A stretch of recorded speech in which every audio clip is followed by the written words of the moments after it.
So you have been here since yesterday Yes. afternoon, Yes. evening. I've been here since Wednesday afternoon. And this is Karina, and we are having a creative marathon, Yes. per se. And we've taken so many photos, and we've done a lot. And this is just one of the things that's going to be attributed to her time here during this creative marathon. And I think it's just really cool that you were able to drive out on Wednesday, and that friends in general are able to drive out on weekdays and just spend days here and feel comfortable and feel like it's their space. And yeah, I'm hoping you're having a good time. And I am. It's been a treat, like a complete treat, really. It's been not only a getaway, but also to actually be on a creative marathon. You don't really get to do that. yeah. Like, time's very limited. It feels so. This is great. I think, like you said, I guess what we were saying before, creativity always finds a way to get it done. And whether time's limited or not, it's like we'll use You make it happen. We use the extended time we have or the minimal time we have, and we'll figure something out. And I actually even just went to work for a full work day and came back, and we're still at it. So Yeah. determination. High five to us. Oh yeah. High five to us. So I guess some of the things that I wanted to talk to you about is because I feel like our photos are very unique in that we've shot different styles, and I think the first time I met you was in a hotel room. Yeah. That's a weird thing to say, legitimately, in a non-sketchy way. The first night I met you, it was in a hotel room, and we did. Do you remember that night? Oh, I sure do. Okay, so run through the night in your perspective, or in your from when I first met you. Yeah. There. What were the thoughts? What were the feelings? What were you hoping? What was discouraging? What was weird? So obviously, I was pretty nervous about meeting in a motel for the first time. I remember. I said hotel. You took it down. I'm sorry, a motel. If it was a motel, it was a motel. It was motel. No. Which one was it? I don't even remember. The Castle. Something like that. Something in. So I think it was a motel. It was a something in. Yeah. And I was nervous because that was one of my first shoot. That was basically my first shoot, like working with I didn't know that. Yeah. I didn't know that. That was like my first time working with a photographer other than my husband at the time, or soon-to-be husband at the time. Like I hadn't really shot with photographers, and so I was obviously nervous about that. Like, oh my god, am I gonna suck? Yeah. And then like working with someone that I don't know, especially.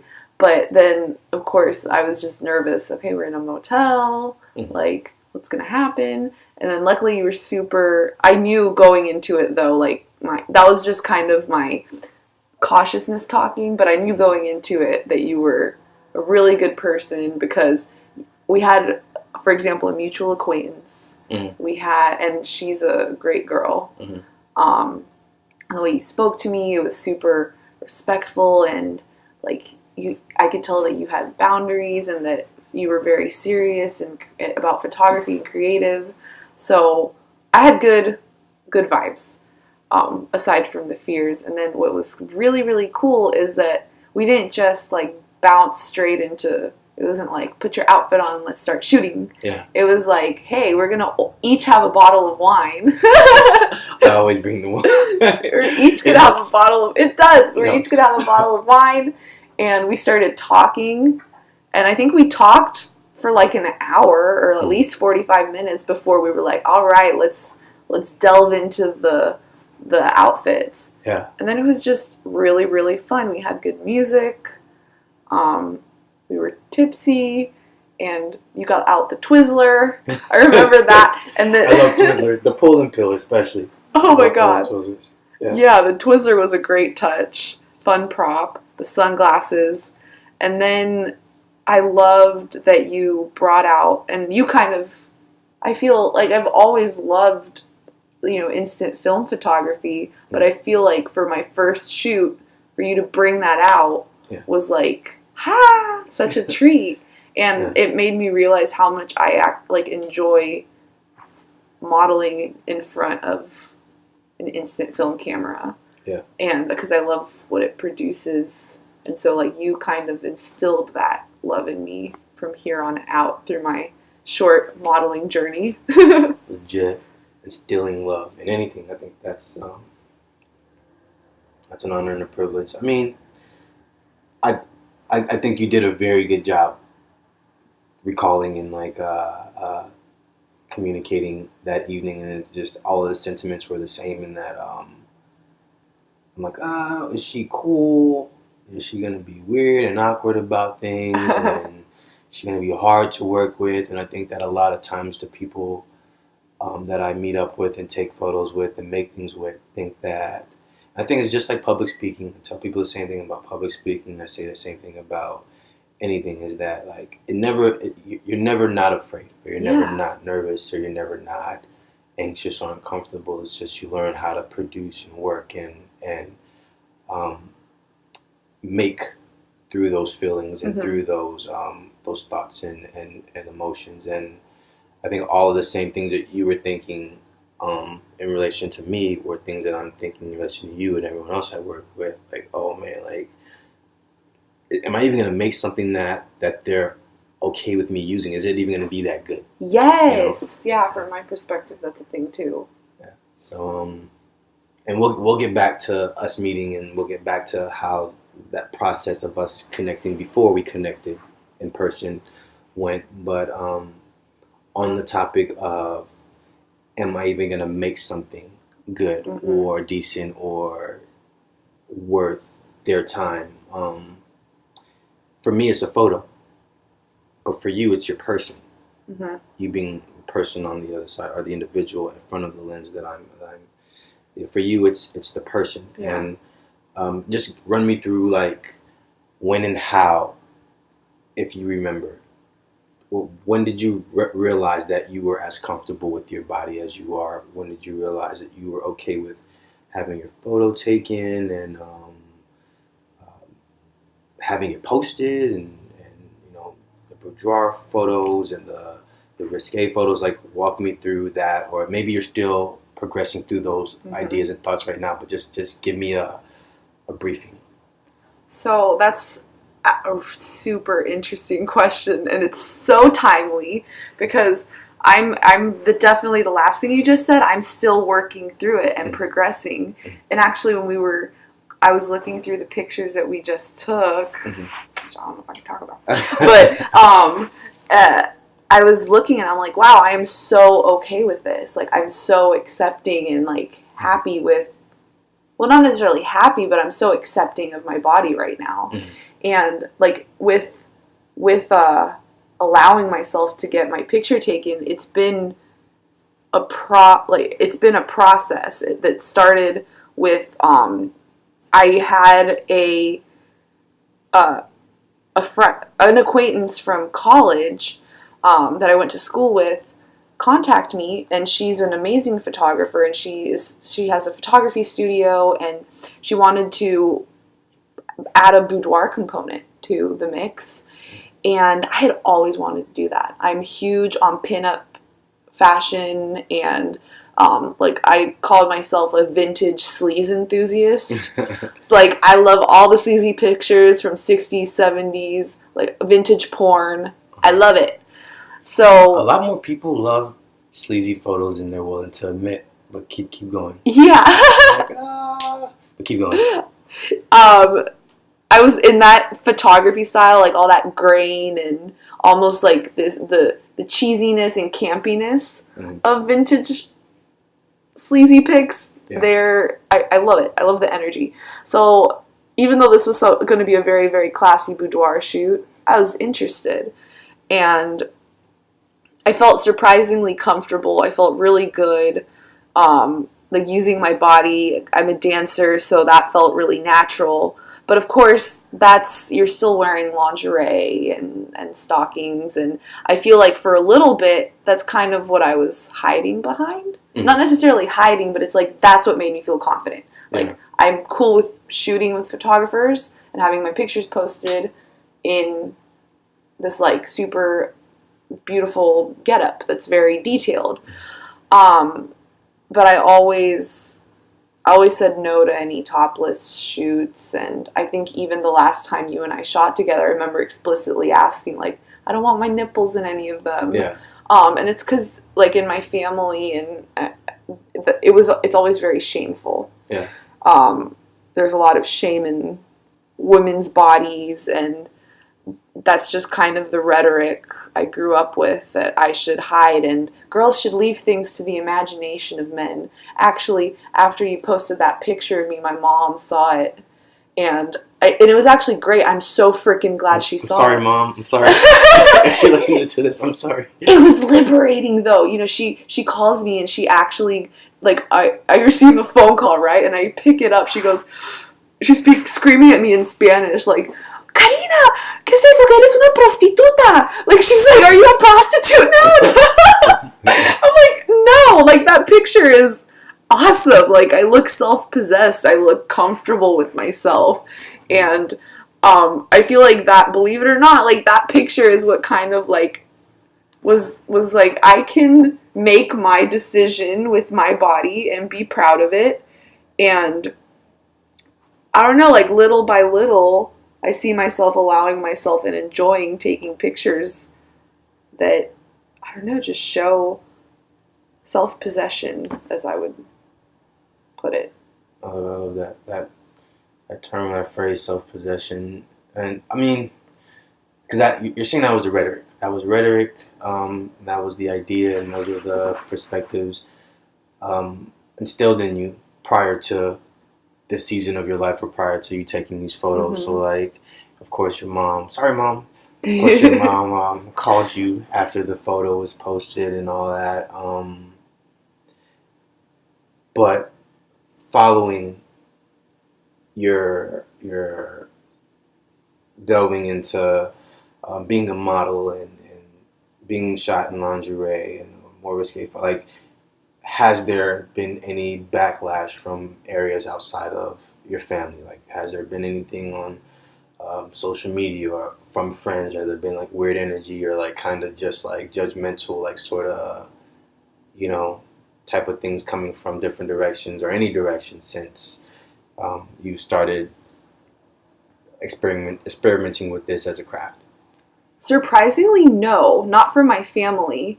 I mean, not from people outside of my family. It's only been them. I feel like people are actually really interested, and aside from, obviously, like, it's weird that aside from a very, very jealous boyfriend I had that did have a huge problem with it, and that's what I guess you could call backlash. He was irrationally jealous and assumed I was sleeping with every photographer I shot with, even, like, the female photographers that did my boudoir photos. Yeah. I'm like, oh, okay, you're jealous. Really, I haven't had any negative backlash. That's amazing. I mean, because I'm sure if my boss saw it, she'd have a problem with it. No, definitely. There's certain places where the workplaces. I mean, there's a such thing as not safe for work. Yeah, and that's just not safe for work. So I think I know I said we'll revisit something as far as, like, how we were communicating prior to the meeting in the hotel room, but I think as far as where things belong and all of that, I think as far as, like, being safe, I think we'll also get back to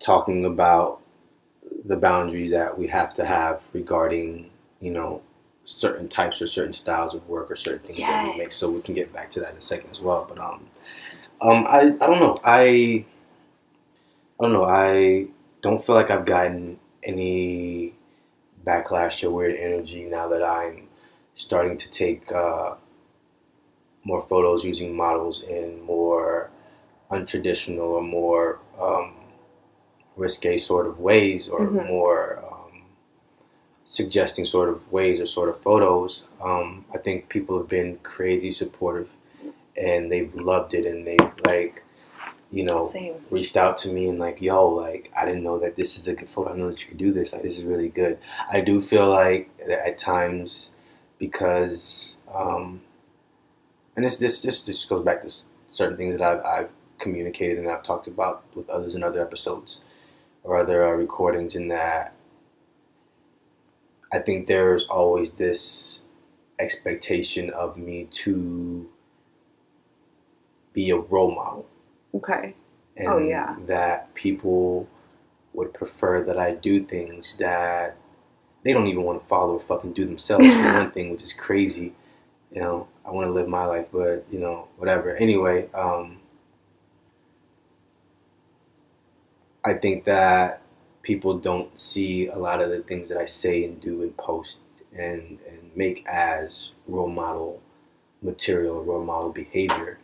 And I feel like outside of that, you know, outside of this idea, everyone's been more than supportive, more than encouraging. That, and I sort of get like the vibe too, where it's like, to what you said, your jealous boyfriend was saying, oh, well, she's probably sleeping around with every photographer, you know, man, woman, and child that takes your photo. And it's just like, I would get the same energy too, as if it's like I'm taking these photos with mostly predominantly women. It's like, whoa, are you like seeing her? Are you guys sleeping together? Or are you like a player now? Or do you use... I actually had one dude I was shooting with. I was shooting a dude, two dudes. They weren't in the photos together, but we shot both of their photos on the same day. And one of them goes, I think he sees my work, and one of them asks, hey, you ever use your camera to pull hose? To what? He said, you ever use your camera? You be using your camera to pull hose. And I'm like, like the thought like didn't even register with me. Like how could that be done? Like, do I fake wanting to produce work? Yeah. Or having something to need to make just to have you come over, or just to have you alone, or just to have you in this hotel room or the secluded situation? And that's a thing. I've been told. Okay, explain to me what you've been told about that. Well, I've heard a lot. Okay, there was one photographer, for example, that wanted to work with... I have like quite a few examples, but one that stood out in particular. He wanted to work with me. He was constantly, messaging me. Like, sometimes I'd be busy and wouldn't be able to reply, but like he'd be, like, hey, when are we going to shoot? Like, and it seemed very persistent. Yeah. Like, it was cool he wanted to work with me, but something seemed a little bit, I don't know, a little bit more personal. And I saw that he had worked with this model that I had become kind of friends with. We hung out a few times, and I asked her, hey, what was it like working with this photographer? Did you enjoy it? Like, was it cool? And she said, no, it was actually like one of the creepiest shoots I've ever been on. He took very private photographs of me, and I asked him to delete them from his camera, and he didn't delete them. And she said that she would never shoot with him again. And it just, that kind of seemed like this guy's shooting to take private pictures of people that the model explicitly asked, hey, don't take the... Actually, they were pictures that she was asking him not to take in the first place, and he was snapping them of her. That doesn't seem very creatively oriented. That doesn't seem like it's for some sort of work or project. He's trying to create some vision. Because creating a vision should be about collaborating with your model and making sure she's comfortable too. Another big one was I was going to work with this photographer that I was a little iffy about working with in the first place too, and he starts asking me to send him pictures of myself in all of my lingerie. And it's, of course I understand, yes, you need to see the outfits so that you can plan accordingly. But at the same time, like, it's pretty obvious what my body looks like. Like, I'm taking pretty good pictures of the outfits. And I was being really cool about it and saying, like, hey, I'm going to go to bed. Like, I'll send some pictures in the morning. I'm going to go shower. And he's like, well, take them while you're showering. Take the pictures while you're about to shower. And that's when I knew... like, you're just trying to collect a bunch of pictures of me in lingerie. Because I had already sent some, and he was like, more. And I was like, oh, shit. Like, I'm contributing to your personal spank bank. Bye. Spank bank. That's so good. But that's actually my friend. It's fine because he's my friend. He's every time I send him like a really great picture, he's like, okay, that's going in my spank bank. legit. And I'm like, thank you. I heard that I'm for the honored. first time a month ago. I probably died laughing.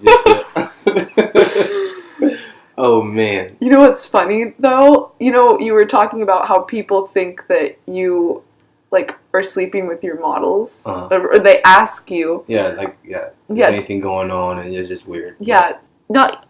You know, you are you, and then also like we together are us, and like it makes sense. I think when they see this stuff, it'll make a lot of sense. It'll make a lot of sense. We are we. We are we.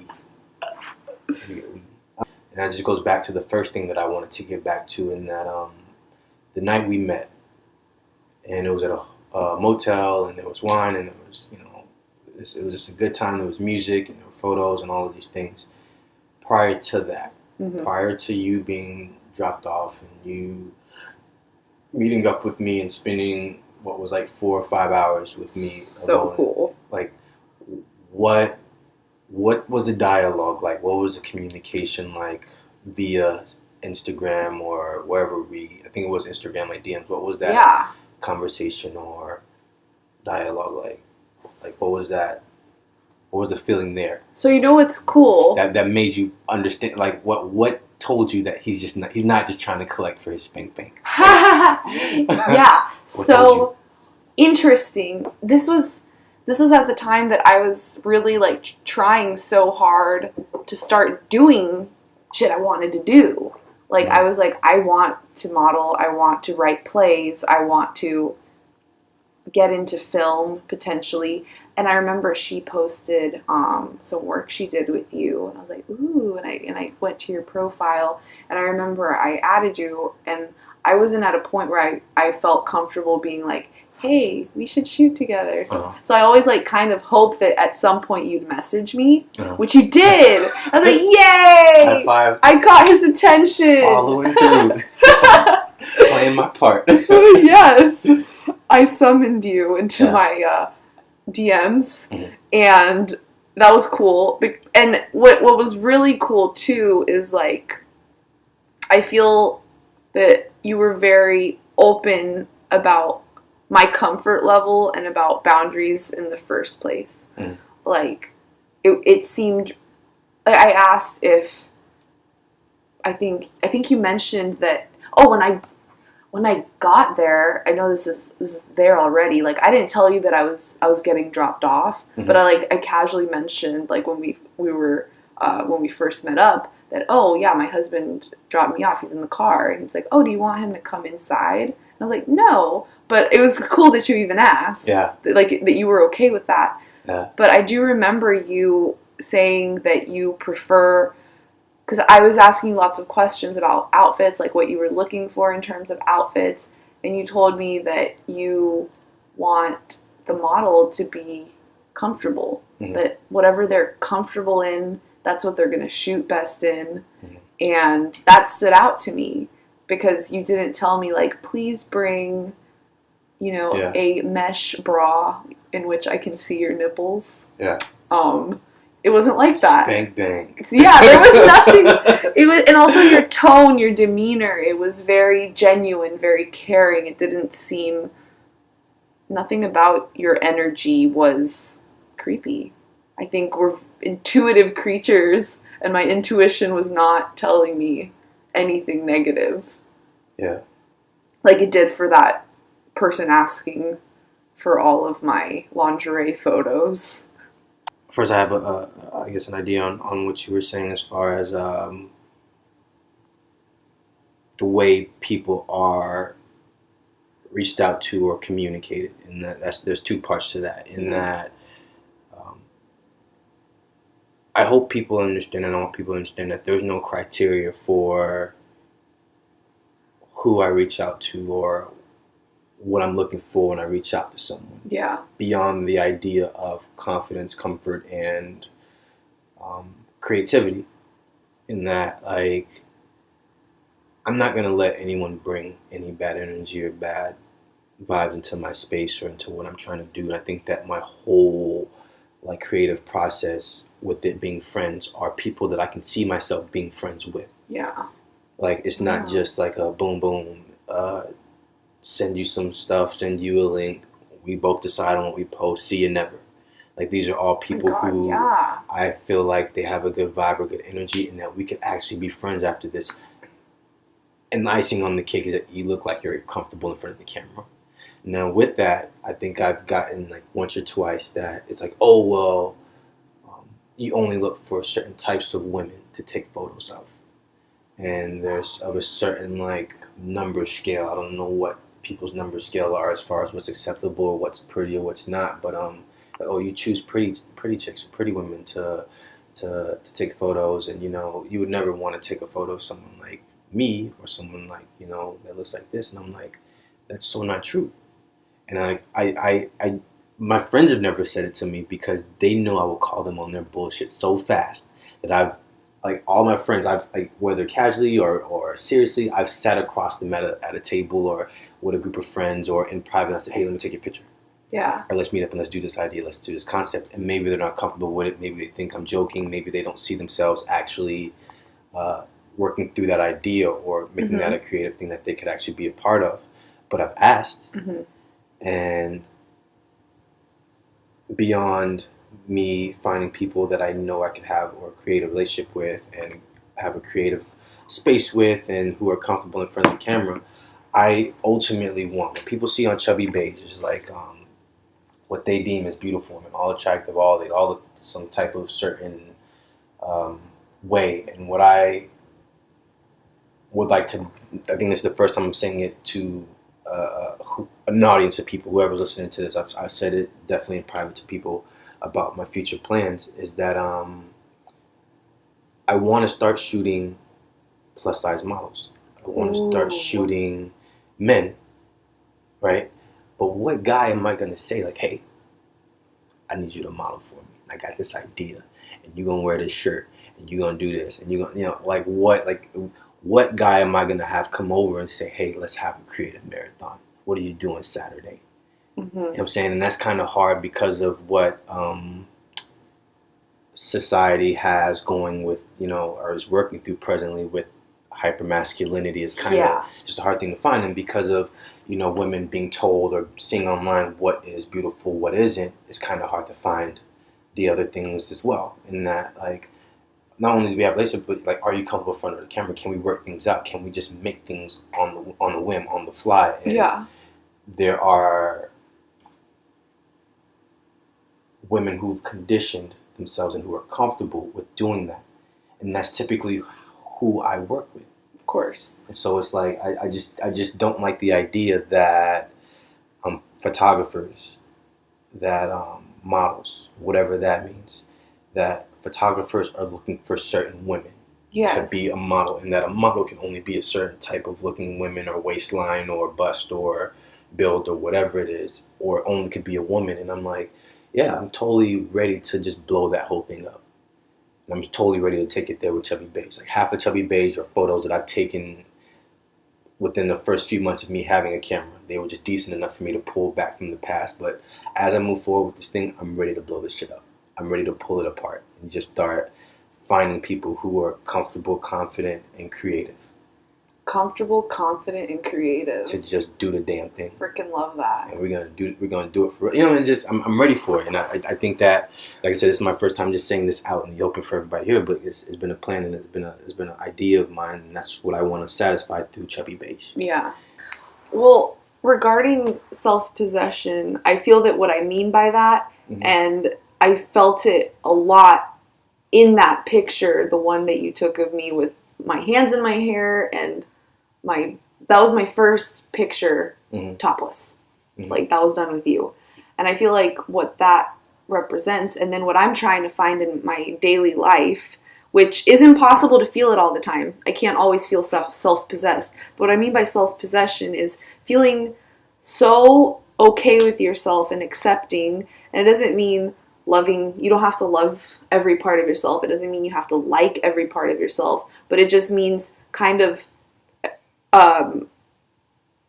unabashedly accepting every part of you. And that has owning it, like owning the fact, like owning those flaws and owning those big and little weaknesses that you have. And then also it's incredibly empowering when I feel that this is very normal. A lot of times we put a lot of our sense of self and our self-worth in other people and their opinions of us. But rejection is part of everyday life. Mm-hmm. And to be able to be rejected and to be able to say, this has nothing to do with me and there being something wrong with me or me being mistaken in some way. Unless, of course, it's you hurt a person. That's different. But I didn't turn them off, especially when it comes to romance, because there's something wrong with me. It's just that wasn't the person for me, and I'm great just as I am.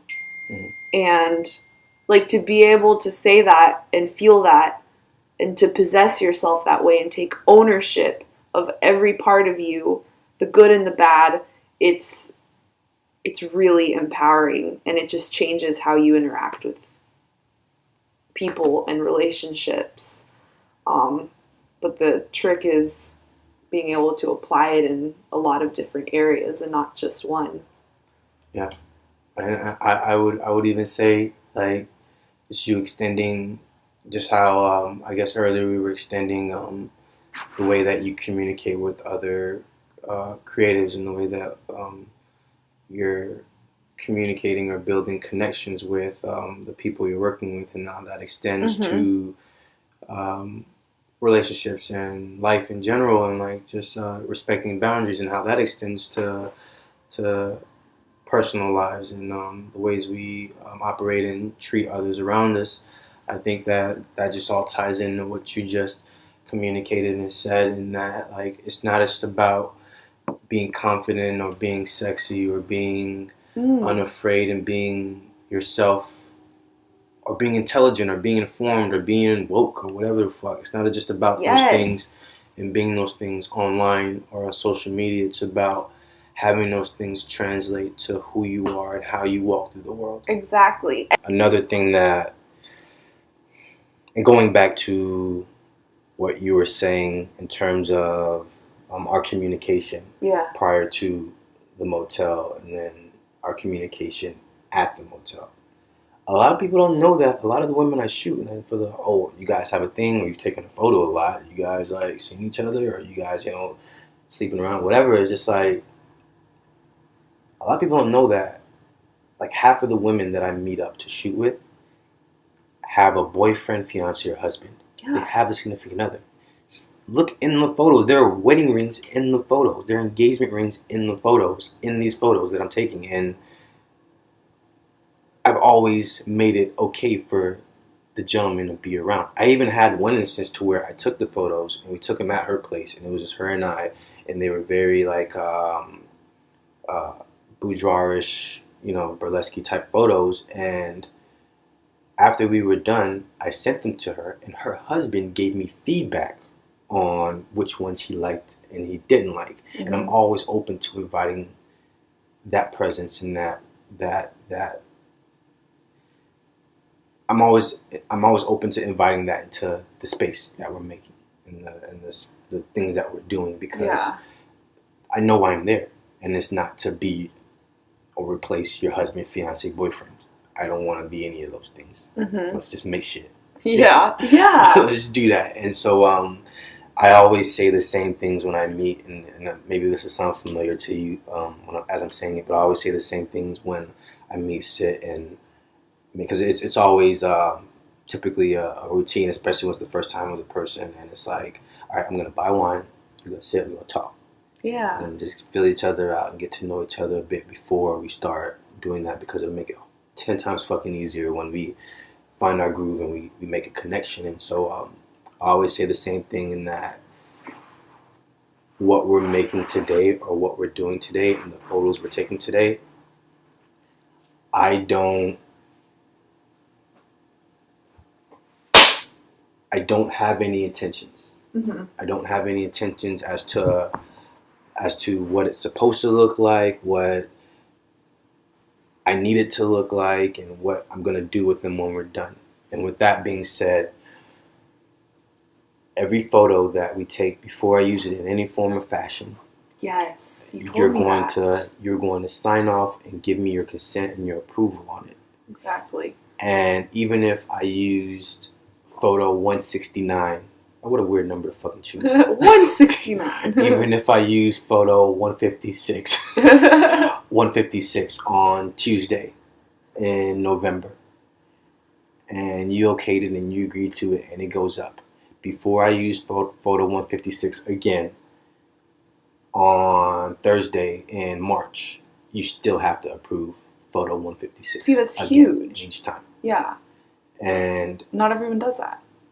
If at any point, 1 week, 1 month, 1 year, 10 years from now, you feel differently about a photo that I've taken of you and shared somewhere, you have the right to tell me to pull it down. And just be done with that. I feel different about it today, this week, than I did when we took it and posted it last week. Can you please remove it? Yes, now. I'll do it now. I'll do it right now.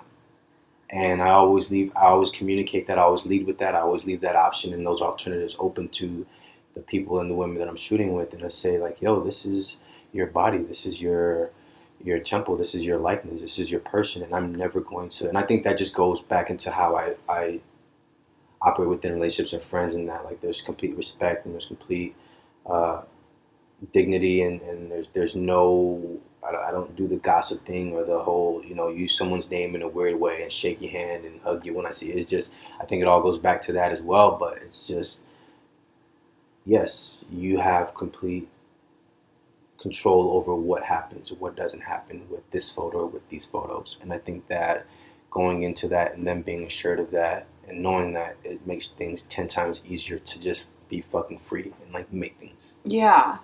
Well, and that's so different than the way some photographers I've met, and probably the majority, think.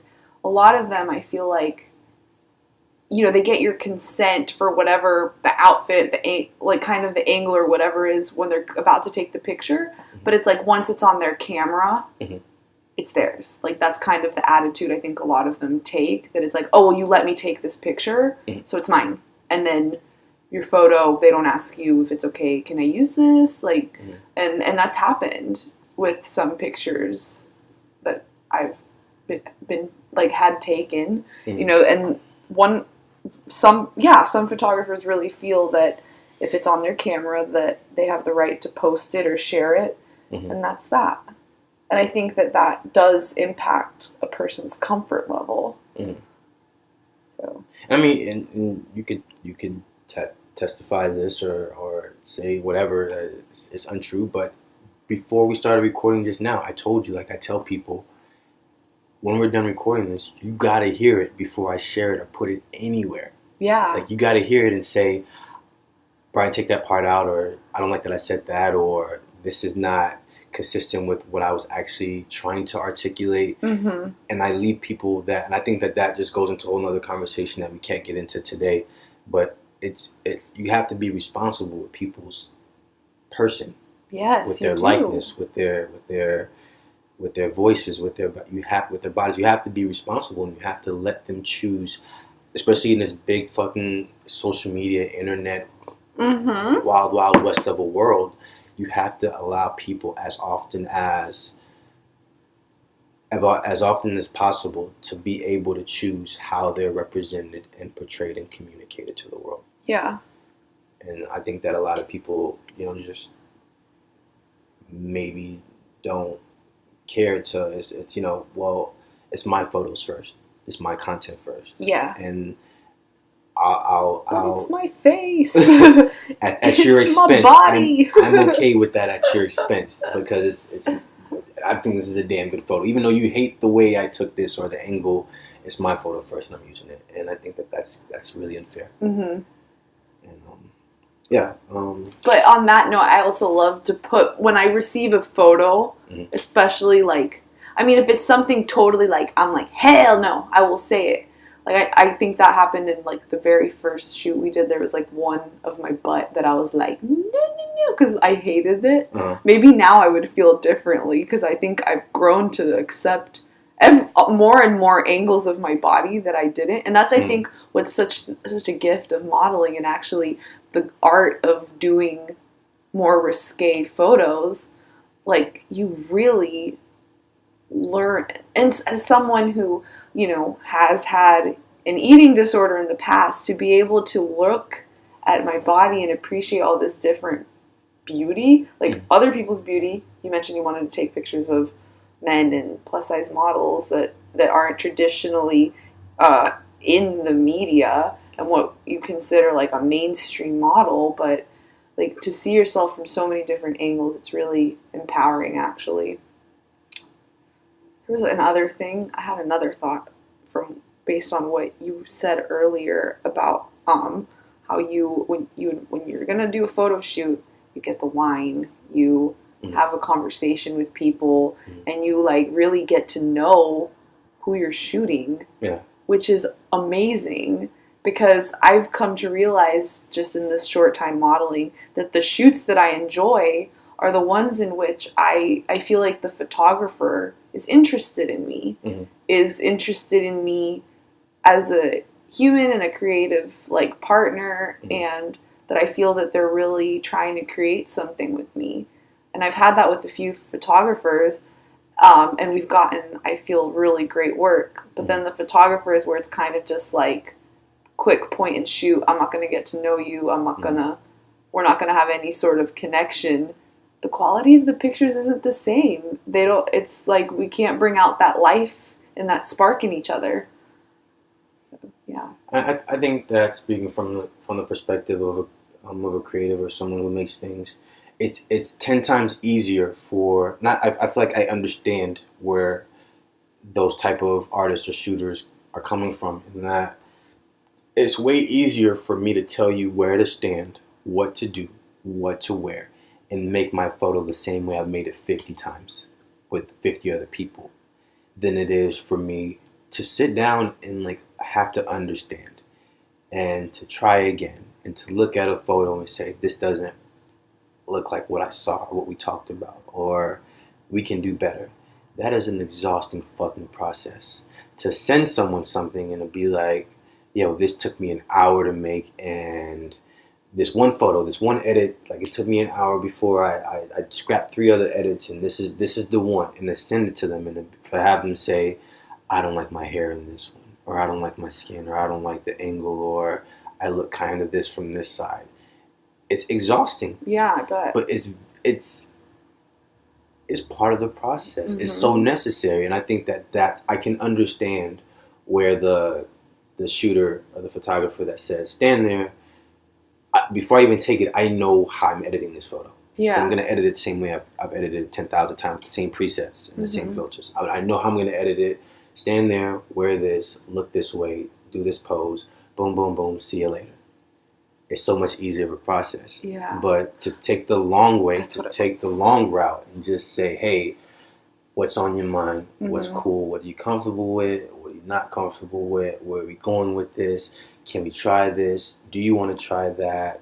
Like all of these things, they're vulnerable. They're vulnerable moments. The editing process becomes vulnerable, becomes tiring and exhausting. And I think that's what makes great photos. It does. That vulnerability does, and that goes right back to what you said about the people that you choose to shoot. There's kind of that element of like, I would be friends with these people. This isn't just someone I'm shooting and adios, never seeing you again, except like to maybe do another shoot or something. It's like, I would be friends with these people. And the photo shoots that I've enjoyed the most and that I feel we've gotten like just the coolest work are with those that I feel that there's that chemistry of friends. Like there's a friendship chemistry there. Like, I would hang with you. I'm enjoying eating this pizza with you in between our outfits. Yeah. And we're talking. Because, I mean, that happened recently. I went out pretty far out. And I didn't stay the night like I did here because it was my first time meeting this person, this photographer. But, holy crap. It was the most energizing, awesome. I spent like, I thought I was going to be there 2 hours. I stayed there like 7 or 8. Because we would shoot, then we'd talk, we ate pizza, we ate cinnamon rolls, we were talking, nerding out about cameras, and it was magic. Yeah. And I think we got close up. I like that word, magic. Make magic. I like it. Let's make magic. Okay. So I think this is hopefully be my last question, unless we're inspired to keep going. How do you Well, I feel like this is important information for models and shooters and people who are collaborating with people on articles and different creative mediums and outlets. I feel like this is just important and pertinent information for everyone. How do you protect yourself on social media with unwelcoming, I guess, or unwelcoming, with unwelcomed energy and suggestions? And because you talked about how you were like, no, like, I'm not, you talked about how you were like, no, I'm not like sending you photos of me in lingerie and all this. And there is so I'll say this, and it wasn't real till after I shot with a friend. I want to call her a friend now. I feel like we're still becoming friends and getting to know each other. But she said, yeah, no, the stalker thing is really real. Oh, yeah. And like, I was like, but it's just like, I kind of didn't understand. It's like, no. It's even intensified on social media because now people can hide behind a keyboard. Yes.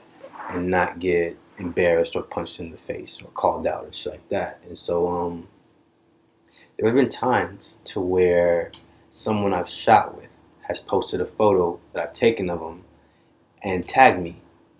And then what happens is I'll get like an influx of a couple or a handful of followers who follow me from that person's profile.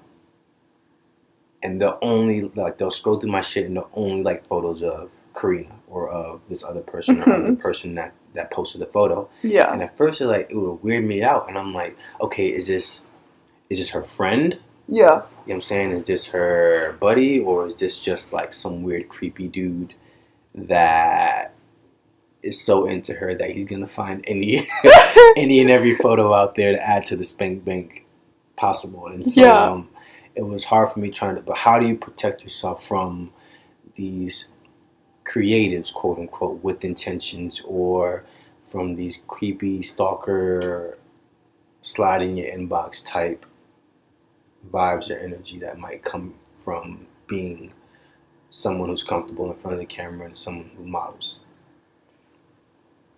Right. So I feel like I've been relatively lucky. Either that or I'm just almost a little bit immune to it, where I haven't gotten, luckily I don't get like crazy explicit messages right off the bat from creepers.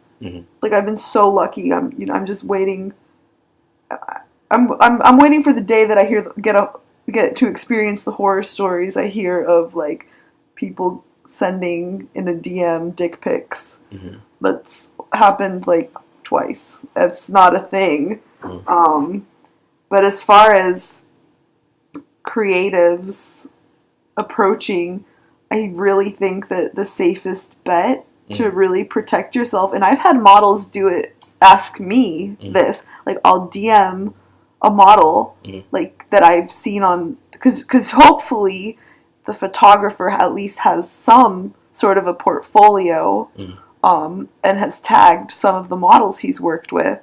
I always like to, if I'm getting some weird energy, I like to go and ask a model he's worked with, hey, this photographer that you've worked with messaged me and is wanting to shoot. What was it like working with him? And sometimes I'll get a response that it was a horrible photo shoot and they'll warn me not to work with him, or they'll give me the okay, and then I know, okay, at least this model's worked with them. I think it's important also, if you like to trust your gut, you have to trust your gut. And if you feel that you need to bring someone to a shoot, ask the photographer, is it cool that I bring I don't know, my boyfriend or at least my female friend, anyone, to this shoot with me. And if they're saying no, it should be red flag. Red flag. Like, they better have a damn good reason. Yeah. But already that's kind of weird. Yeah. So I think you do have to take precautions. I made the mistake. It wasn't a mistake, though, because it turned out to be great, but it was risky of me to drive an hour out of town to meet with a photographer in his, like, studio or house that I had never met before. Mm-hmm. Like, that was risky of me. Yeah. And I would have liked to have brought a friend. It turned out okay, but, one day it couldn't turn out okay. Yeah. So I think that's just really important. There's a huge risk factor. I think that this upcoming Sunday I have a similar situation in that a woman I've never met before in person. Like, we've been exchanging, I guess we've been exchanging dialogue or talking back and forth about ideas for a while now through DM, and we're meeting this Sunday at my Airbnb to take photos. Mm-hmm. And I'm always thinking, like, okay, this is probably a risk factor or something that could make her anxious or nervous, and I think that it's always polite to make someone feel safe and comfortable, and to say, okay, no, this is a weird time of night, or this is a weird situation or setting, or it's inconvenient. Let's just reschedule. Yeah. And let's just do something, even if it's for our first time. Let's just do something that makes more sense. Yes. That you've heard and seen before, that you're comfortable with. Put me in that position, and I'll come to you to make that work out, and I'll meet you halfway. And I think it happened for the first time, I want to say this summer, to where I had someone that I was meeting for the first time. She asked, hey, can my friend come with me? Mm-hmm. And I was like, hell yeah, you can come. Like, why? Yeah, the more the merrier. And she's like, I just feel more comfortable. And I was like, I encourage that. Yeah. Bring someone with you if you don't feel comfortable, safe. And he came with us, and the three of us had the most amazing time, like walking through downtown, like taking photos, and we just had so much to talk about, and it was a really good time, a really, really good time. And I hope that I see them sooner than later, both of them. And I think that that's important on both sides, is to not only take precautions, but make sure that you're understanding of some of the situations and the things and the times and the locations that you're asking someone else to participate in. Yeah. Check in and be like, hey, is this okay? I just wanted to make sure that you were okay and comfortable with the distance or the situation or the scenario. I don't want to be I don't want to be weird about anything. I don't want you to feel weird about anything. So it's always putting someone in a position of comfort and being able to be self-possessed, getting back to that word. Mm-hmm. Always putting someone in a position to be self-possessed and within their own skin and within their own mind to make their own decisions. I'll ask, you tell me yes or no. I'll check in, I'll make sure that thing that we agreed on last week is still okay this week. Yeah. Let me know and we'll move forward from there. Yeah, being able to, and I think that's what really is, of course, natural. Like, it's a very natural energy about you that he's not gonna just, as an artist or a friend, like, just gonna cross a boundary out of nowhere. Like, Mm-hmm. There's gonna be that openness to talk about it. Yeah. And that, I think, is really, really important to creating anything. Like, that's gonna be great. Creating relationships. Creating character and creating. I could just go on all day. You have to talk about things.